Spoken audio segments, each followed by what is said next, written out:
The next morning, Hong sent a text to Vi, apologizing for his sudden confession. He hoped she wouldn't feel pressured and that they could still be friends. Vi saw the message, but didn't reply right away. Her mind was a complete mess, filled with thoughts of Min. She kept replaying their conversation from the day before, her heart aching with confusion and a strange sense of loss. At the bookstore, things felt different. Min was there, but he seemed to be actively avoiding her. He'd busy himself with customers or rearrange shelves whenever she got close. The silence between them was heavy, a stark contrast to their usual easy banter. Vi couldn't stand it anymore. Gathering her courage, she approached him during a quiet moment. "Min, are you angry with me?" she asked softly. He didn't look at her, just kept his eyes on the book in his hand. "I'm fine," he replied, his voice flat and distant. The words were meant to end the conversation, and Vi knew it. She felt a sharp sting of rejection. Later that day, Mai found Vi staring blankly at a shelf, her shoulders slumped. Mai, always direct, didn't beat around the bush. "What's going on with you and Min? You look miserable." Vi tried to brush it off, but Mai wouldn't let her. "Stop running, Vi. Who do you actually like? Be honest with yourself." The question hung in the air, demanding an answer. Tears welled up in Vi's eyes as she finally admitted it, more to herself than to Mai. "I like Min." Saying it out loud felt both terrifying and liberating. It was the truth she had been trying to hide, even from herself.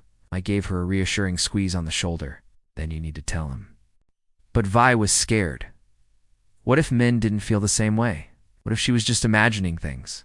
The fear of ruining their friendship paralyzed her. She didn't know that things were about to get even more complicated.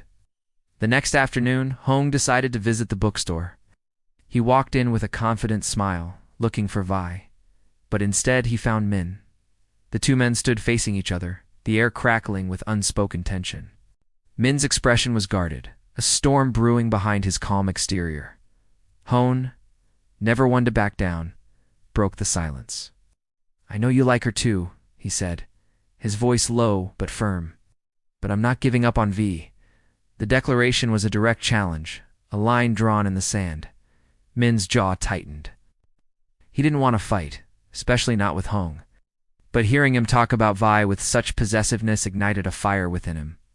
He felt a fierce, protective instinct rise up, but his own insecurities held him back. Who was he to compete with someone like Hong? After Hong left, Min felt a heavy weight settle in his chest. He felt conflicted, torn between his feelings for Vi and his loyalty to his friend. Later that day, Min walked over to Vi's desk. He placed a book down gently in front of her. It was the one she had recommended to him, the one they had talked about for hours. "I'm finished with this," he said, his voice devoid of emotion. "Thanks for lending it to me." Vi's heart sank. It wasn't just a book. It was a symbol of their connection, their shared world. By returning it, he was returning a piece of their bond. It felt like he was methodically cutting the ties between them, pushing her away one deliberate step at a time. "Min, wait," she started, but he had already turned and walked away, leaving her with the book and a profound sense of emptiness. She felt like she was losing him, and she didn't know how to stop it. The following day, Vi was trying her best to act normal, plastering a smile on her face for the customers. A friendly guy came in, asking for recommendations.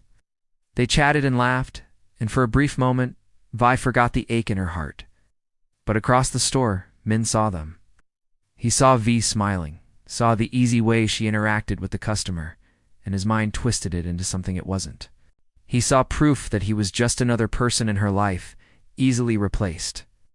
The misunderstanding solidified his resolve to distance himself.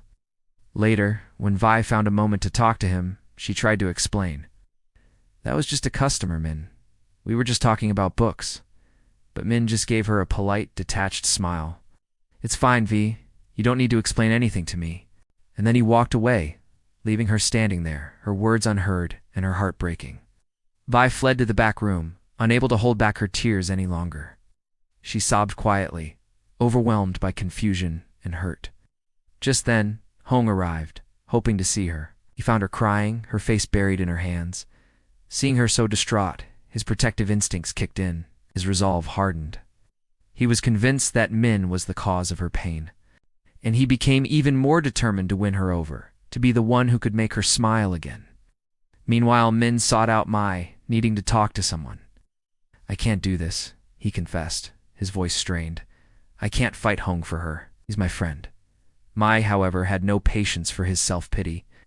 "So you're just going to give up? You're going to let everyone be miserable because you're too scared? You're hurting her. You're hurting Hong, and you're hurting yourself. Grow up, Min."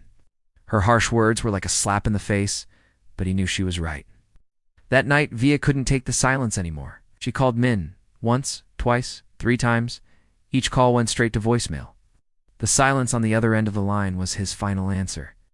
Desperate and heartbroken, she felt completely lost. Hong, seeing her distress, gently suggested they go for a drive to help clear her head. Vi, emotionally exhausted and not wanting to be alone, agreed.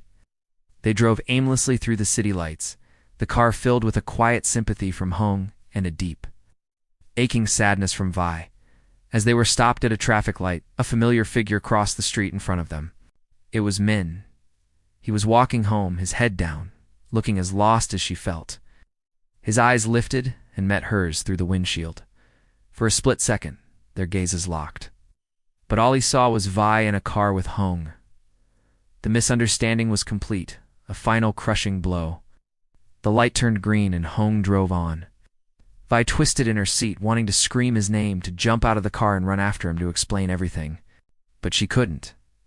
She was trapped, watching as the distance between them grew, perhaps forever.